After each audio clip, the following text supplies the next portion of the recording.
Now let's look at the two approaches to training the mind in bodhicitta: pursuing the benefit of others and pursuing enlightenment. Now let's look at the first one, is pursuing the benefit of others. When describing according to the oral instruction of Lord Atisha, which is included in the 7 points of training the mind, as well as the memorandum of the preliminary practices, requires that one gradually trains the mind in the 7 instructions, such as acknowledging sentient beings as your mothers, remembering their kindness, and so forth. When taught accordingly to the oral instructions of the Bodhisattva Shantideva, it is explained that one must train the mind through exchanging oneself with others. This will be explained below. When the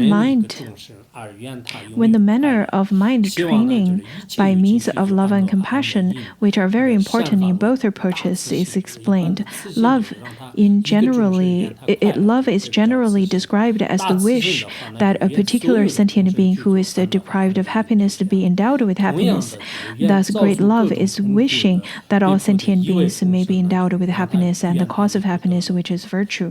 In the same way, compassion is when focusing upon a particular sentient being who is tormented by any kinds of suffering, one wishes that that being may be free from suffering. Great compassion is wishing that all sentient beings may be free from suffering and the cause of suffering, which is non-virtue.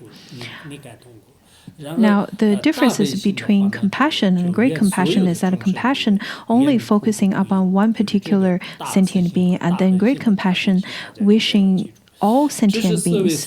So those are the main distinguishing criteria for compassion versus great compassion.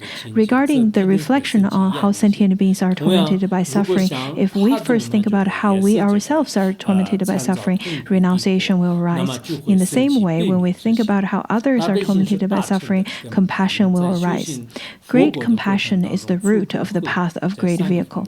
And in order to accomplish enlightenment, its presence is utterly essential in the beginning, middle, and end.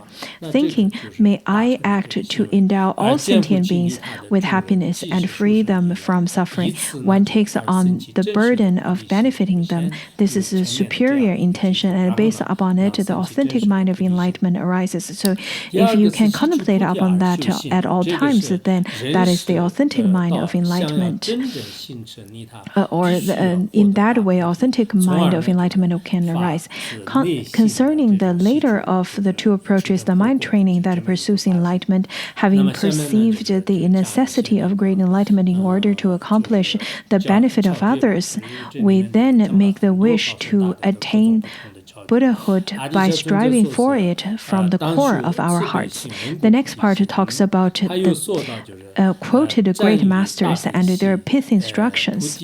First one is from Lord Atisha. Love and compassion are to be cultivated, and one should stabilize the mind of enlightenment. He continues, combined with great compassion, the mind of enlightenment is lauded as supreme. On the occasion when Lord Atisha was making circumambulation in Bodh Gaya, Tara and Barikuti magically emanated as an old woman and a young maiden, respectively.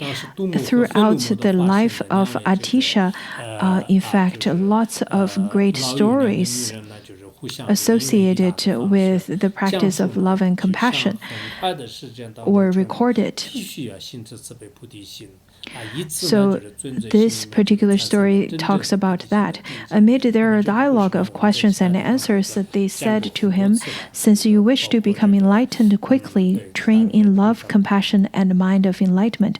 We've studied this story in various texts.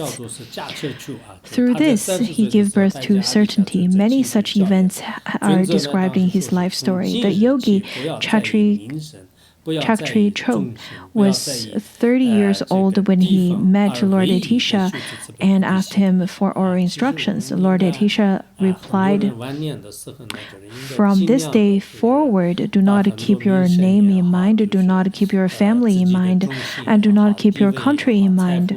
Cultivate nothing but love and compassion, the mind of enlightenment." It is the pithy instruction that we need to cut through our attachments to fame, to our disposition, to our status, to our wealth, to anything that we attach to.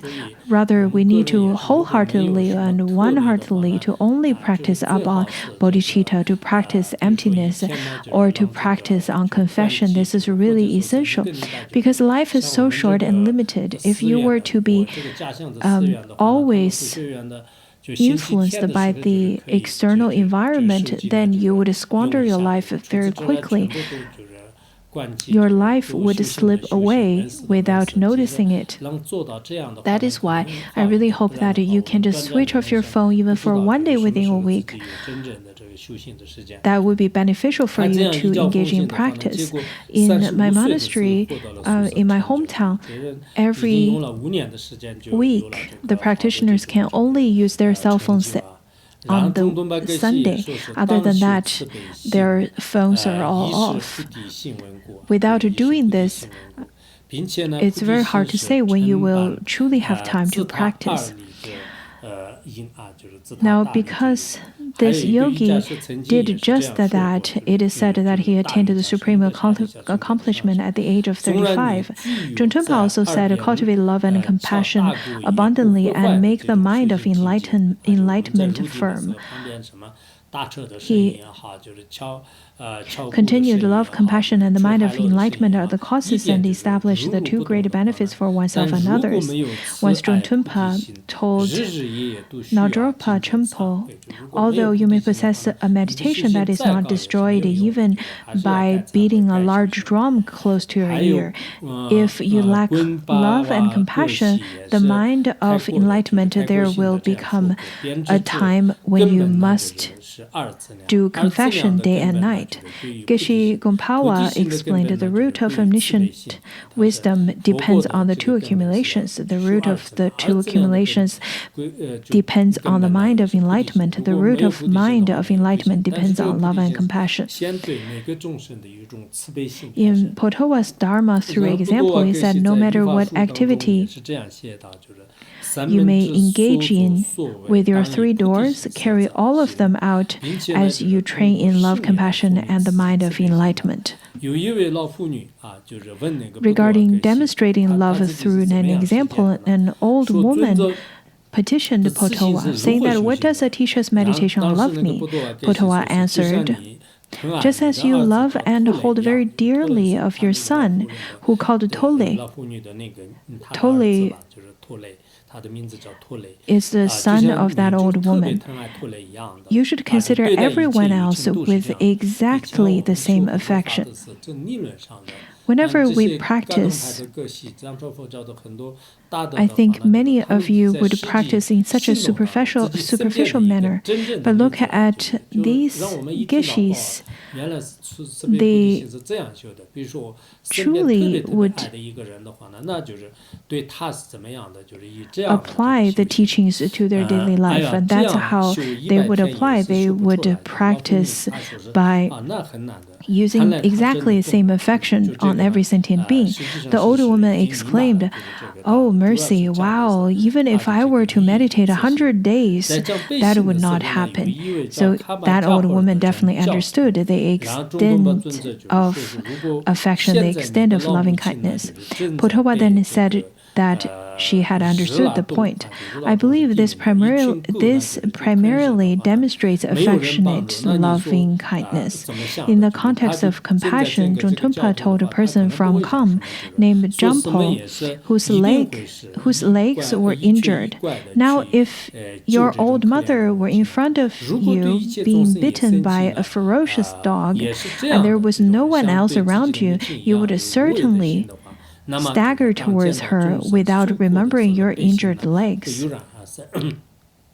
In the same way, if one gives rise to an unfabricated mind that perceives sentient beings as one's mother, overwhelming compassion will come about the moment one sees the suffering of a sentient being. Just as if your own mother were to be injured in maybe in an accident or whatsoever, at the moment, even if you were to be injured yourself, you would still run to your mother and help her. And that if you can apply that to all sentient beings, that is the true compassion. In the context of giving rise to the mind of enlightenment, one named Shamong Kindruk asked, Atisha is bringing forth the mind of enlightenment. What is that about? Potala answered, it refers to establishing all sentient beings in the state of Buddhahood after having liberated them from suffering in samsara. The man replied, oh dear, that seems to require such great courage. Potala then furthermore told, after we have given rise to a mind set on supreme enlightenment, we should develop the courage to act for the welfare of sentient beings. Well, nowadays, people would say that they are warriors without courage. How could you be warriors? And then Lari Tenpa also stated, actually, everything depends on courage. It's really very much depends on courage. Without courage, then you can't even accomplish anything in this world. Shabopa explained, in order for omniscience to take root, one should train one's being in the mind of enlightenment. You have to practice loving kindness. Jayuwa said, since it is the life tree of the path to omniscience and liberation, train in the mind of enlightenment. Rinchen Gampa explained the following. Lacking the inclination to benefit others, if you don't have any mind to benefit others, the resolution of bodhicittas of aspiration and application do not arise, nor will one master the Mahayana teaching. Therefore, compassion and love are so important. Furthermore, from Gyaltse Togme himself, having cast away one's own happiness, one must take up the burden of suffering for the for the benefit of all. But if one casts away one's regard for the host of sentient beings, what use is it to obtain the holy dharma of greater vehicle? Therefore, if one who, in order to liberate the limitless sentient beings, engender the mind set up on supreme, unsurpassable enlightenment, who gives up on self-interest and carried out directly and indirectly the benefit of others, that one is a sublime being. At the core of his spiritual practice, he himself is engaged in cultivating love, compassion, and the mind of enlightenment.